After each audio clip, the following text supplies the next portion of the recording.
Today we're going to talk about a technique on how to slip a punch, slip a jab, slip a cross, slip a punch. Today we're really going to be focusing on Kempo technique. We have the 7 traditions, but today we're going to kind of look at a philosophy from Kokoru Kempo, which is one of our traditions. So we're using Kempo movement here, okay?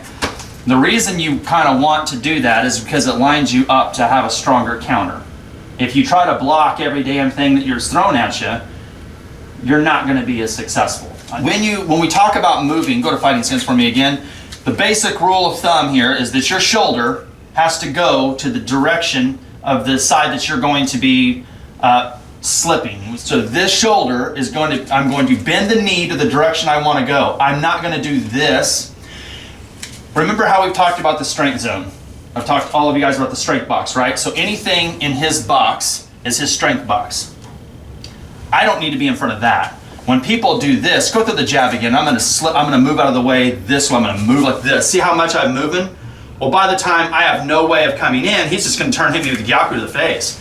I moved too much. So what you want to do is you're only going to move the target, which is your face. Move your face on the outside of that strength box. I'm going to bend the knee to the direction I'm going to go, and my opposite shoulder goes to my hip.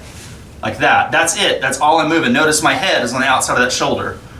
So if I'm here, he throws a cross, I'm going to move my head to the outside of the shoulder. I'm going to bend my knee to the direction I want to go. I'm going to move my shoulder to the hip of the direction I want to move. And we're going to run a drill and make you guys have to do this in a circle. So we're here. Let's do the dance a little bit. He throws the jab, and I'm going to move. He throws the cross, I'm going to move. So the concepts you guys have to keep in mind is don't move the neck. Don't move completely out of the strength box he has, or this box, basically shoulder to shoulder. Don't go way beyond it. Go right to that line. The direction you're going is the knee that's going to bend slightly. It's just the direction you're going to go, you're going to bend the knee slightly. The opposite shoulder turns to the hip that you're going to turn the direction of. Next thing I want to talk about is where do I want you to move? And this is kind of an important bit. You can go to the inside. You can kind of evade or slip or move into the inside, but it is kind of dumb. It's not the smartest move unless you're really advanced at doing it and you have really good technique.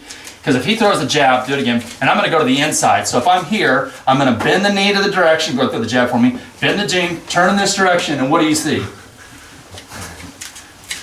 Right? It's not, unless you're really good and you have a lot of good technique, shouldn't be doing that. So we're talking about when the MMA world, the boxing, the kickboxing world, when they talk about slipping the jab, right, or slipping the punch, that's what they're talking about. In traditional martial arts, when we talk about Ninjutsu or evasion skills or movement skills, it's the same thing, it's just traditional martial arts use different words, right?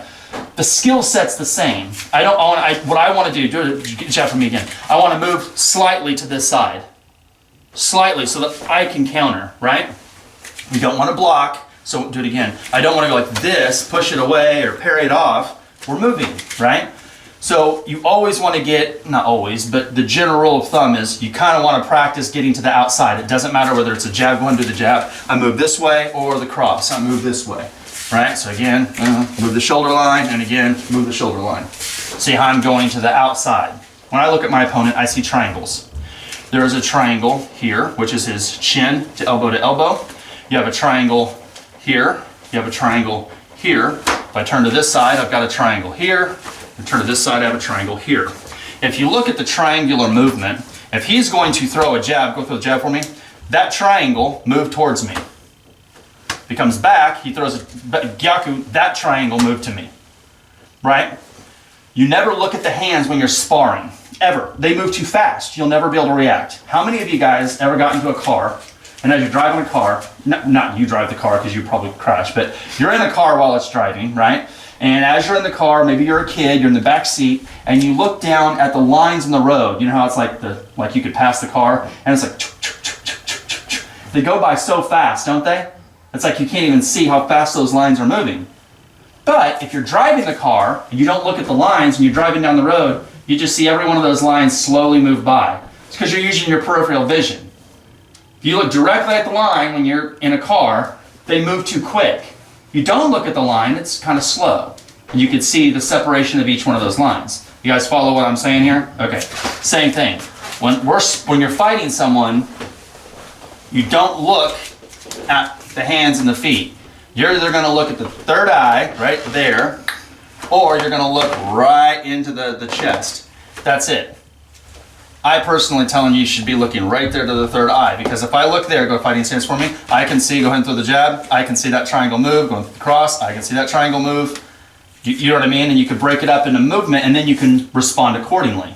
As you get more and more advanced with sparring and kumite drills and more experience with fighting, you don't have to worry about the triangles and the movement and as you're rotating here, because you've just done it so much, you'll be able to respond and make it more mushin, if you will, no mind, right?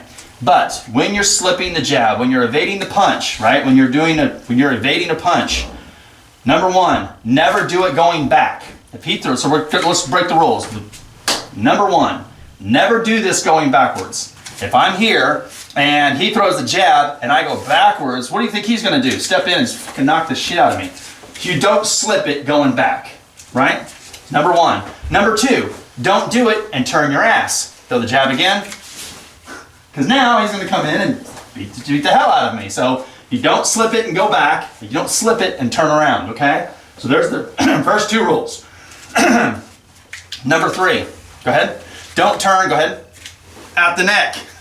You know what I mean? Fighting at this perception isn't as beneficial as fighting in this perception. This gives you a better view, right? Next one, bend at the knee. Wherever direction he's going to go ahead, punch. I'm going to bend the knee. Notice if I'm in a fighting position, if I just simply bend the knee, just throw the jab for me. I'm just going to bend the knee. I will naturally move the direction I need to go. I don't need to do this shit.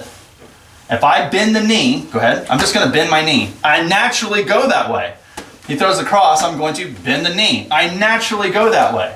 I don't need to twist and do this shit, okay? So the next one, 4, is bend the knee the direction you're going to go. And number 5, turn the shoulder line to the hip the direction you're going. If he throws the jab, I bend the knee, I turn my shoulder. Throw the cross, bend the knee, turn the shoulder. So then, if you keep your hands up like I tell you guys to do when you're fighting, you don't have your hands down here, I have it down here to give you a demonstration. Never fight with your hands down, always keep them up. So, if you give a good demonstration of the technique, which you guys should be doing, I've got my hands up, jab, bend the knee and turn. Cross, bend the knee and turn. See, I did it? Jab, bend the knee and turn. Cross, bend the knee and turn.